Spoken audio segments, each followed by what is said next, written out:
All right. So, hello, I am Sweta. Everyone knows that. And I'm here with Dr. Felty. And the reason why I brought Dr. Felty on was because not only her posts and everything she was talking about inspired me, but I loved her attitude, the way that she presented herself, her story. And there aren't many doctors out there that have had autoimmune conditions, and unless you've had it, you don't understand it. And that's why I wanted to interview Dr. Felty, because she's had her own battle with autoimmune conditions, and she's healed herself. So even though it wasn't Hashimoto's, all these autoimmune conditions kind of are similar in the sense that they start in the gut. I mean, Hashimoto's was my third condition. So it was after Hashimoto's, I realized that, okay, something's wrong in my gut. I need to sort of fix everything going on instead of taking the short cut, basically. And for the longest time, I grew up in a family of pharmacists, Western doctors, and they're very much about the Band-Aid approach. I wasn't about that approach. So welcome, Dr. Felty, and maybe you can share your story. Thank you. Thank you so much for having me. I really appreciate it. And just like you had said, I have been dealing with an autoimmune and inflammatory condition since I was 14 years old. I was pretty healthy before the diagnosis. It really came on very, very sudden.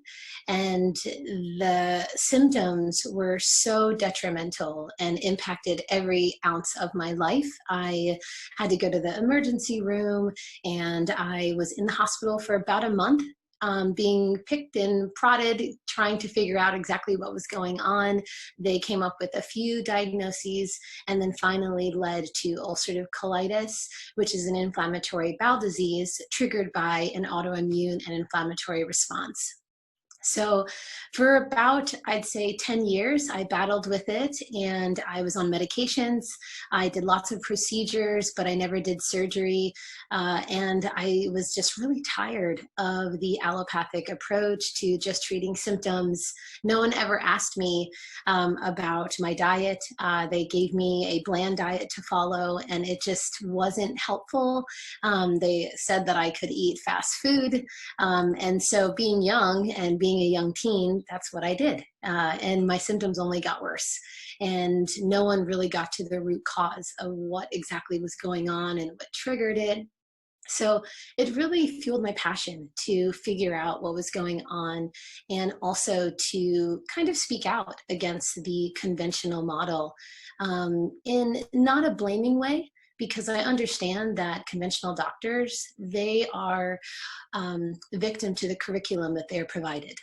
So it is that curriculum that teaches them to prescribe for symptoms and only treat symptoms, and to be really disconnected rather than see someone as whole and have a holistic approach. So I really don't like to blame, the Western approach. I think it's absolutely necessary in emergency situations. I definitely came very close to some emergency situations with my colitis, and so I'm super grateful to the emergency medicine model. However, for chronic illness like Hashimoto's or inflammatory bowel disease, these conditions really get reduced when we focus on what is triggering them and what is the root cause, and how can we help our mind, our body, our soul.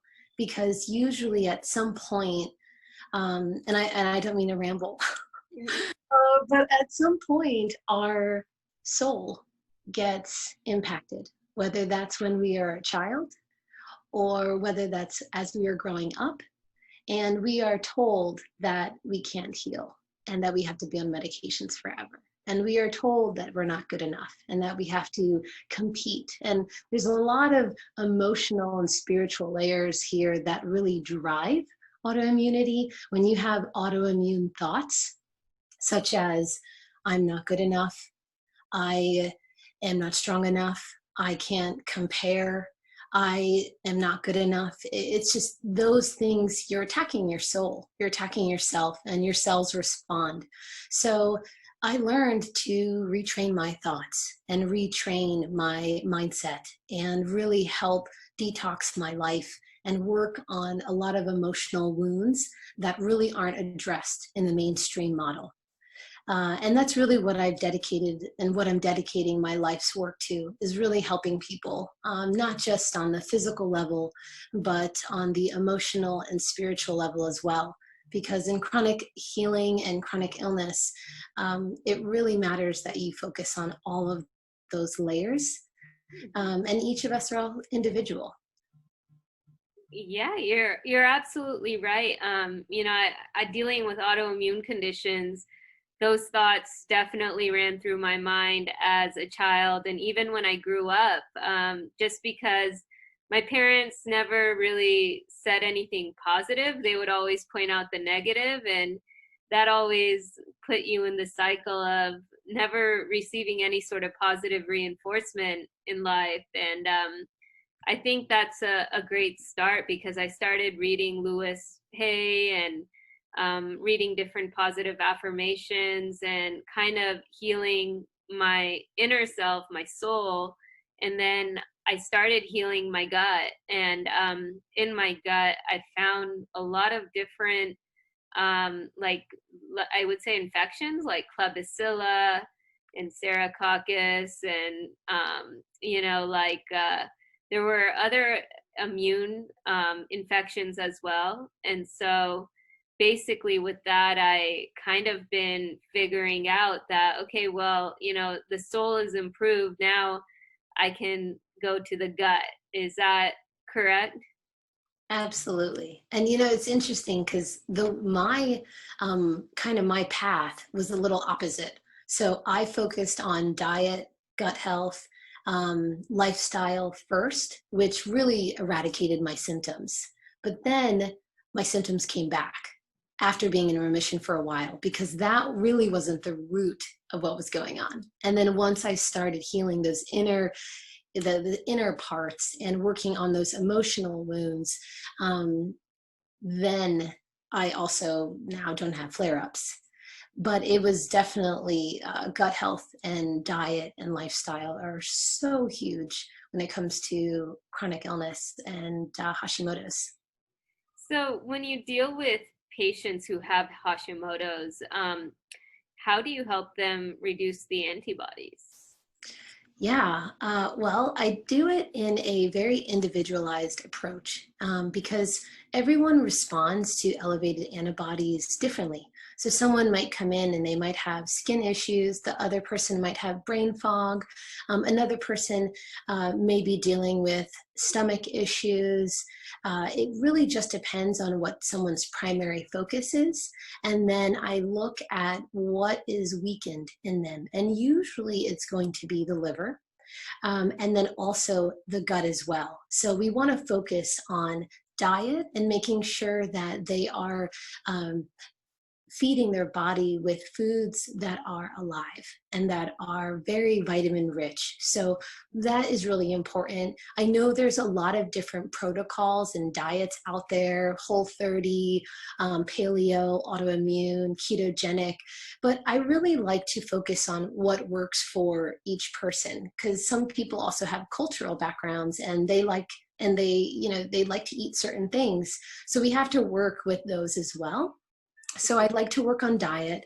And then also I'd like to definitely work on detoxing them from anything that might be inflaming them. I don't have it with me, but what it is a picture of leaky gut. And what happens is I show them this picture and how leaky gut really begins from multiple factors. So you have medications, you have diet, you have stress, and actually it's right here. So in here, we have this. And so you have stress and toxins and food particles and medications and pathogens, kind of like you were talking about, those gut infections. And then what I was mentioning is the liver, which is about right here, organ dysfunction happens. And the liver is really, really important in producing bile and breaking down our food. So if your liver isn't working, then you are not going to be breaking down and digesting food well. And then that leads to bacterial overgrowth. And I usually see about 50 to 60% of people with Hashimoto's that come to see me have some type of bacterial overgrowth. It's very common to be called SIBO. I don't know if you've heard that before. Of course, yeah. Yeah, I think it's really, really big in autoimmune healing because it's really prevalent. But a lot of it is being driven by the fact that the liver isn't working. And so what this does is it pulls the gut cells apart. And this all leads to GI inflammation. It leads to food intolerances. And this lovely picture is credited to Dr. Axe. And what this does is the immune system will activate. And this is what drives autoimmunity. So really autoimmunity is coming from this leaky gut progression. And I try to teach people how to eat in a way that you are going to reduce the gastrointestinal inflammatory process. So what are inflammation provoking foods? So alcohol, sugar, dairy, grains for many people with autoimmune issues. And then also there's so many root causes to what might be going on. And so I also might look and see, are they dealing with Epstein-Barr virus? Are they dealing with Lyme? Are they dealing with mold? Because all of these different infections can really trigger autoimmunity and increase antibodies. So I help them with diet. I help them with leaky gut. We usually will do vitamin deficiency testing to find out what they're deficient in. I also will do stool testing to find out, like you had mentioned, what might be overgrown in their gut and what also might be driving this gastrointestinal inflammation. And everything that I recommend is really to help balance their immune system and balance their immune response rather than suppress it. You know, we don't want to suppress it, we don't want to drive it, but we do want to balance it. And I find when we do vitamin deficiency testing and a full blood work panel, I usually find that they are deficient in vitamins, which also can be driving this liver dysfunction and driving their immune imbalance. But then they also might have hormone imbalance. I find that a lot of women who have Hashimoto's, a lot of times they do not have enough. It's called DHEA. Have you heard of this before? Yeah. So is Yeah, that like that's the DHEAS? exactly. Uh-huh. Yes. And DHEA is super important to help you produce hormones. It comes from cholesterol. And a lot of times when we have a low DHEA or low testosterone, women can experience worse Hashimoto symptoms. And if they're not being tested for that, and a lot of times primary care docs don't test for these unless you ask for them, you won't know if you're low in it. So it's pretty important to balance your DHEA levels and your testosterone because it can really help with your symptoms. So there's a really holistic approach that I do. And then also emotionally, what's going on? You know, are they happy? What's been on their mind? You know, what have they been dealing with? Have they been going through a stressful time and driving, you know, their body's imbalance? And then another thing is removing and detoxing chemicals, plastic, pesticides, really removing things that drive imbalance in the body is really important. And then I also find that low dose naltrexone, it's an anti-inflammatory treatment for chronic pain, but I have talked to many naturopathic doctors who find that it can be really particularly helpful in lowering antibody levels and reducing inflammation and reducing chronic pain. So, I like an integrative approach, a holistic approach, and really supporting the mind, the body, and the spirit. So even when I'm doing this, I also might talk to them about their spiritual practice, their meditation practice, their exercise. I probably will do Reiki on them, distance or in person, to really support their energy and calm them and make them feel safe. So it really just depends on the person, and kind of what's going on. Because some people come to me with high antibody levels, their diet's perfect. They've been on an autoimmune diet for a while. So what is driving it? Usually it's an infection. That's so interesting because a lot of people, in this group of women, they eat very clean, and it's they want to know, why do they still have Hashimoto's when they cleaned up their diet, they're, taking their supplements, and I've always thought that it's not what you're putting in your body, it's what you're absorbing, and how can you really absorb what you're eating if your gut is not working? Yeah, exactly. And speaking of the gut and not working, a lot of women don't realize that about 10 to 20% of women who have Hashimoto's have celiac and don't know that, gluten is found in trace amounts in certain things, and that could be driving their chronic inflammation. So it really matters to understand the whole picture for someone and their environmental toxins. I think that's a big thing too. If their diet is really clean, looking and seeing where may you be getting chemicals or plastics or heavy metals that could be driving something. Or, like I said, those stealth infections, Epstein-Barr virus, can really do a number on the thyroid and makes people feel really crummy when they don't know they have it. Yeah, and what other sort of infections have you seen out there in terms of dealing with patients who have Hashimoto's? Yeah, I've seen cytomegalovirus, Epstein-Barr, Lyme. I've also seen, and in the gut, I've seen a few things. I mean, I've seen overgrowth of Candida. I've seen overgrowth of, like you had mentioned, Klebsiella, but also other guys, Citrobacter. I mean, lots of different pro-inflammatory bacteria. It's really in the Proteobacter species like Prevotella. These guys really drive inflammation. Wow. So, and then I just want to have Raquel chime in if she has any questions for you so far. Do you have any questions, Raquel?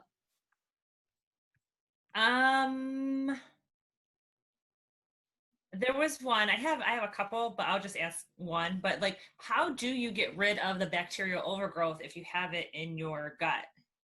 Yeah, it's a really great question. So depending on the actual bacteria or fungi or parasite, and that's another thing I didn't mention, parasites. Parasites are definitely an issue for many people and they don't realize it. So it depends on the microbe itself, Raquel, because if it's a bacteria, you want to do an herbal antibiotic. But if it's a virus, you want to do an antiviral, parasitic, Candida, you want to do an antifungal. And then along with those things, I usually will do a comprehensive approach. So not just killing the microbes, but then a lot of times when you are dealing with autoimmunity, we have to break down, it's called biofilm. Have you ever heard of this? Mhm. Yep, I have. Okay, so we have to break down biofilm, and I do that with a number of different enzymes.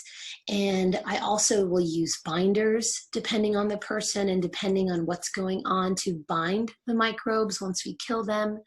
And then making sure your liver is working to detox, because a lot of times if your liver is low in B vitamins, vitamin C, magnesium, glutathione, amino acids, if it's low in any of those, your liver's not going to detox well. So you can kill all those microbes, but if you can't produce bile and you can't detox them out, now you're releasing them, and now you might feel even crummier if you're not able to open up those detox pathways. So I always will look at vitamin deficiencies and focus on those, so that way we can open up the detox channels, along with making sure that you are not eating more things that could cause inflammation in the gut. So figuring out what works best for you. In gut health, I really love the paleo diet, but I know that one size doesn't fit all. Some people don't work well with that. So it just depends. I Okay. remember with my infections, I used something called biocidin Mm-hmm. to sort of kill off the infections, and it reduced them. But it's not like everything helps, I think, and as soon as my diet was clean, and instead of eating like 6 times a day, I started eating like 2 times a day, and that made a huge difference. Like less is more when you're dealing with inflammation. Yes, I couldn't agree more. I really couldn't. And that's another thing also, Raquel, is when you have bacterial overgrowth, you want to make sure that you are not eating foods that you may be allergic to. So testing food intolerances may be beneficial for you. And then also the way you eat, making sure that you're not stressed or anxious or on the run when you're eating, because your body needs to be, your mind follows your thoughts. So if you are present and you're focusing on digesting, then your body is going to also be focusing on that. But if you're focusing on your phone or the TV, your body isn't going to be 100% present in digesting the food you're eating, which means less absorption of those vitamins to help clear out those toxins. Okay. And there's a lot of women in the group that have trouble, I guess, when dealing with Hashimoto's and emotions. They have trouble letting go. Mm. So, have you seen that with your Hashimoto's patients? Oh, yeah. Yeah. And just in chronic illnesses, just in general, I find that there is an emotional component with fear. With fear, and also when we subconsciously are being driven by thoughts that we're really not conscious of, um, it's difficult because we want to let go, we want to move on, we want to heal, but a lot of times our subconscious thoughts keep us stuck and don't allow us to let go fully. So I think subconscious work is really, really important when it comes to autoimmunity and Hashimoto's. Yeah. Like, do you use like certain sort of methods and like different affirmations, or how do you Yeah, sort of channel that? yeah, absolutely. So I provide naturopathic counseling, and it's so individual. It really is. A lot of it's intuitive for me. I mean, I had one woman, I just spoke with her on Friday, and she's Hashimoto's patient, and she has been struggling. She's been eating all the foods, she's been doing all the right things, she's taking her supplements, but she just is kind of stuck. And intuitively, I asked her, what might be driving um, her feeling stuck. And one thing led to another, and we get to the fact that her mother believed a certain thing when she was growing up. And when I asked her, you know, what do you think that's doing to you? And she goes, well, I guess I believe the same thing, even though I know it's wrong. And I said, how does that make you feel? And she's like, it's no wonder I'm stuck. And it was just this like beautiful breakthrough that we had. But it's so individual. And I think that working with someone and finding a mentor or a coach to be able to talk about your thoughts and really express yourself, because I find that when we're young, you know, we're really suppressed and we're not able to express ourselves fully. And when we're older, if you're expressing your thoughts, then maybe some of those subconscious thoughts can come out, especially when you're working with someone who's really good at bringing them out and bringing them to shore. You're so right about that. And there's so many healers out there. I myself worked with a few healers because I didn't really have any family members. I didn't have any friends I could connect with. And for me, I needed the guidance. I was, I mean, you know, the world is uncertain right now, but when you're uncertain about your health, when you're uncertain about so many different areas of your life and you're alone, it's like, what do you do? Yeah. So, Yeah, so yeah, I agree. I agree. And I can't stress enough the importance of really working with someone to really help guide you. And there's so many different modalities. Hypnotherapy is a beautiful one. That's really benefited me in a lot of the patients that I've worked with. And so hypnotherapy, and another way of doing some subconscious work is also working with a shaman. That has helped a lot. But otherwise, an actual therapist to just talk to can really be helpful. I really like EMDR as a practice. But a lot of the subconscious work can be done on your own. It really can, when you are journaling and in prayer and in meditation. absolutely. You know, like for me, even when I was sick and like you said, doing everything to a T, I got rid of my EBV and my Can you hear thyroid. me? Because I can't hear you guys. Oh yeah, I can hear you. I'm so We can hear okay because you. I can't hear you, and I'm having internet connection that's problems. That's why I keep moving rooms. I Oh, apologize for that, but it keeps It's coming up okay. saying that my internet's unstable, oh, but I can't. you can't hear, huh? Let me okay, how about now? Can you hear us or Hmm. no? I'm so sorry. Let me Okay. try one more thing. How about no. Can you I hear wonder me? Can if you I hear should hop us? off and then hop back on. Maybe, Yes. yeah, try that. Can't hear us, huh? Let me see. Okay. Yeah, Volume. you know, it's interesting with like healing. Even when I had healed these infections, I didn't get better from Hashimoto's. You know, I got rid of my EBV and my TSH and all these numbers actually increased.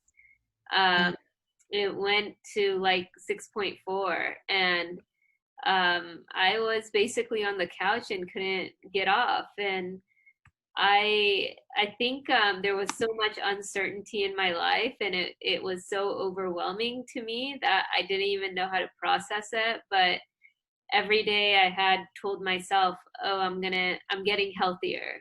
I'm getting healthier," and you know, like that was a big sort of shift for me because as I started saying that, you know, you start believing it, and so, like, have you ever had patients where you clean up their infections, you know, they're eating clean, their gut is semi-working, that they still haven't healed yet?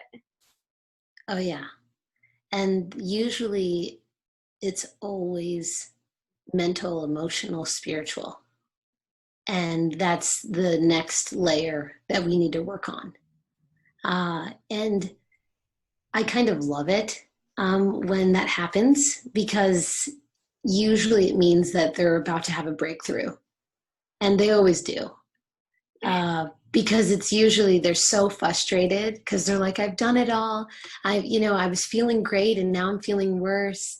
And usually I'll ask them, do you feel like you deserve to be healthy? Yeah. Do you feel like you deserve love? Do you feel safe?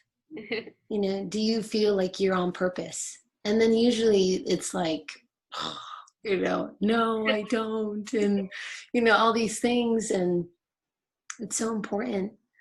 And I think making sure that someone feels happy, and not happy in a superficial way, but content, I would say is a better word, in their life and in who they are.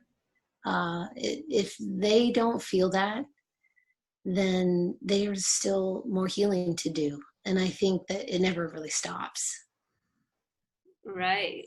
And I think, with all this work that you do, from your body to your mind, it has to align with your purpose. And I think that's what my journey was teaching me, was that, I was going in all these different directions, kind of lost and confused and didn't know what I was doing at certain times. But at one point, everything will come together. And you see that, like, for me, a big difference was the hormones. I had another autoimmune condition before this, and I had taken prednisone for 3 years, and it basically ruined my adrenals. And the adrenals being taxed can totally ruin your thyroid. So Yeah, big time. that was and every doctor I went to kept giving me thyroid medication, and I didn't need it. I it was not doing my body any good, and actually messed it up even more instead of just fixing the adrenals. Right, right. And that's another huge thing, not only prednisone, but these microbes, Epstein-Barr, mold, they mess with the HPA axis, that stress axis, and stress management. Honestly, Sweta, it's literally, I would say, one of the top priorities when it comes to healing, and like enough rest. Great. Well, I would like to open it up for Q&A then. Any other questions, Raquel? I never thought, like, subconsciously working on like with the trouble of letting it go.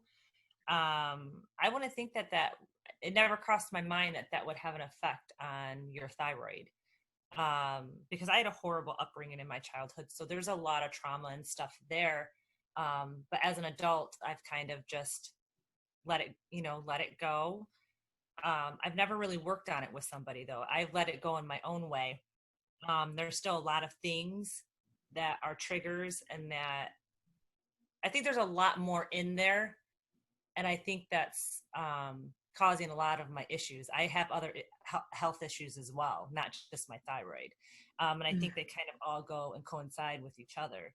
So that I don't know. I've never thought of that. So, that's a good way of thinking and letting it go and working on that. Yeah. And Raquel, there's another thing, and Sweta, I didn't mention, when it comes to subconscious work, I think psychedelic medicine and breath work, along with hypnotherapy, I would say those are my top three modalities to use to help someone explore their consciousness and let go and resolve trauma. Okay, I do the breath work now, not the psychedelics. And then what was the third one you said? Hypnotherapy, especially hypnotherapy with EMDR, because a lot of times with people with autoimmune issues, we're really strong. And we've been taught to like be really strong and like have this front, like everything's fine, everything's good, I got this. Yeah. But really it's not. And I don't know if you guys can resonate with that or not. Well, it's not, because we're alone, and I think we can't connect with other people because of that front, because everyone thinks we're all healthy and normal, and we're really not. It's just a front. Yeah. And it's, I think a lot of times with autoimmunity too, especially for young children who have grown up in tough homes or tough experiences, they've had to pretend that everything was fine for probably a long time. Yeah. And that builds and causes physical issues in the gut, in the adrenals, in the thyroid, in the reproductive area.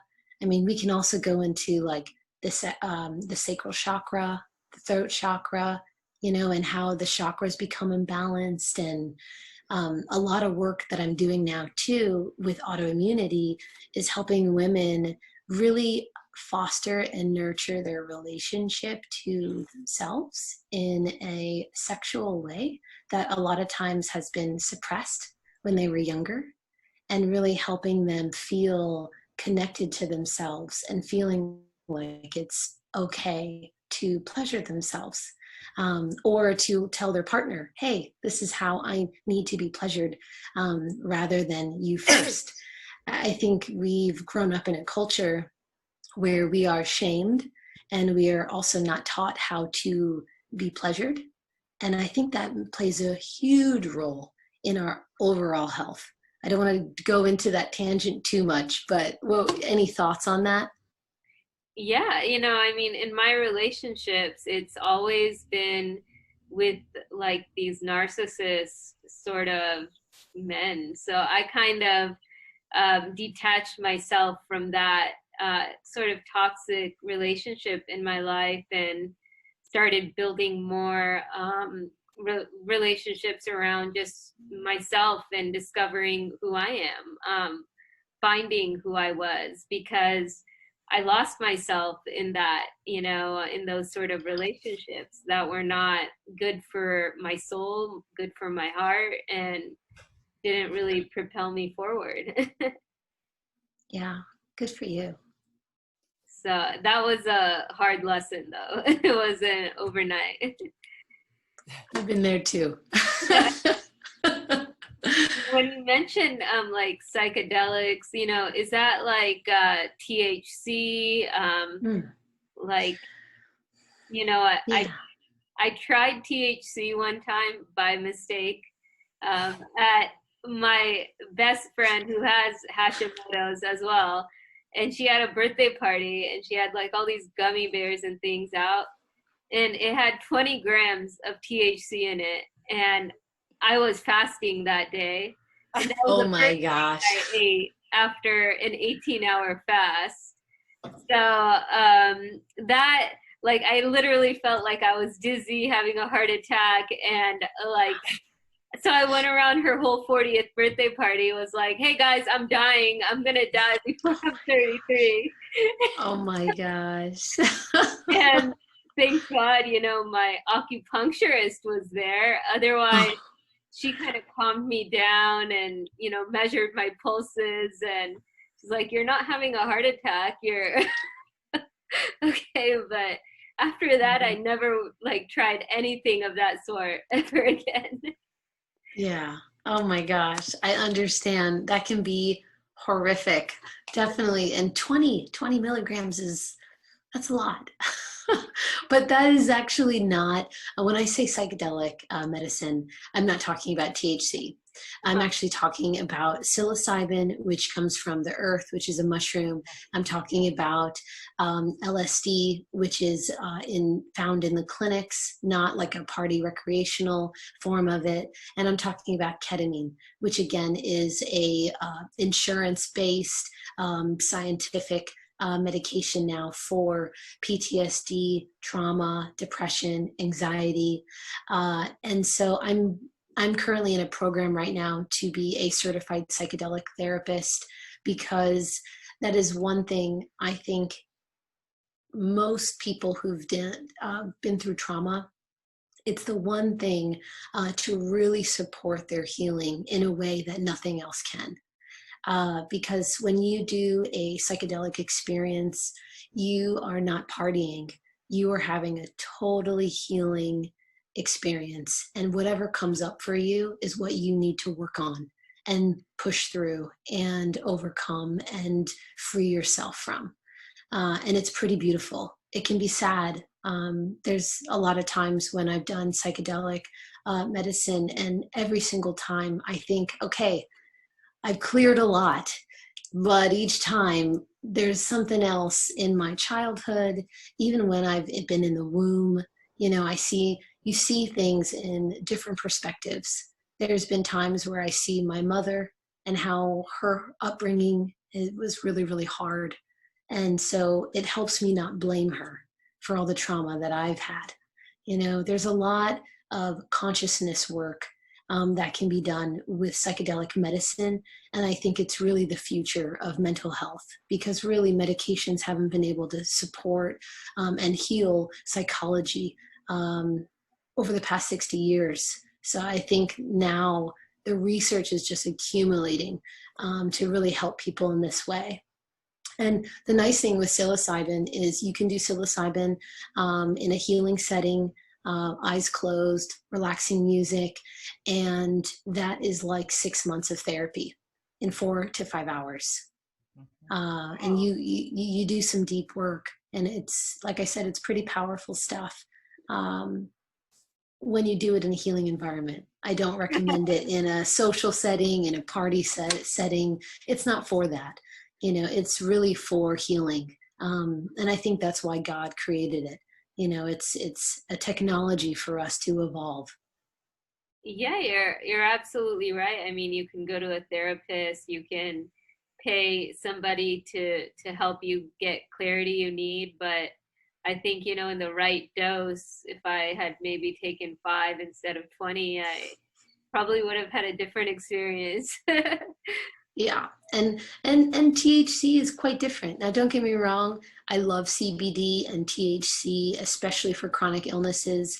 I highly recommend getting a cannabis card if you do have an autoimmune issue, especially because you don't get taxed, you don't wait in line, and it can be super beneficial if you have anxiety or sleep issues or inflammatory issues. I find that if you can do the right dose, usually it's a CBD THC hybrid blend of 1-to-1, where it's not too much THC. That's usually the right dose for people with autoimmune conditions. But if you do anything with THC, where that's the dominant, where it's like 2-to-1, that can cause anxiety. So that's why I always recommend making sure it's blended well. Great. Wow. We've covered so many things today, antibodies to emotional triggers to psychedelics. It's been a great conversation, and I'm so glad that we were open and you were able to share your story and able to help others with it. And how do these women get in contact with you if they're interested? Yeah, thank you so much, Sweta. I really appreciate you having me on. And they can email me. My email is info@drfelty.com. They can go to my website, drfelty.com. They can follow me on Instagram or Facebook. It's just Dr. Felty is my, I don't even know what that's called. Handle. It's not a hashtag. Thank you. Handle. Yeah. Well, thank you so much. And Raquel, if you don't have any questions, do you have any other questions or? No, but my friend actually is kind of doing the same thing with the mushrooms. She's actually helping people therapeutically.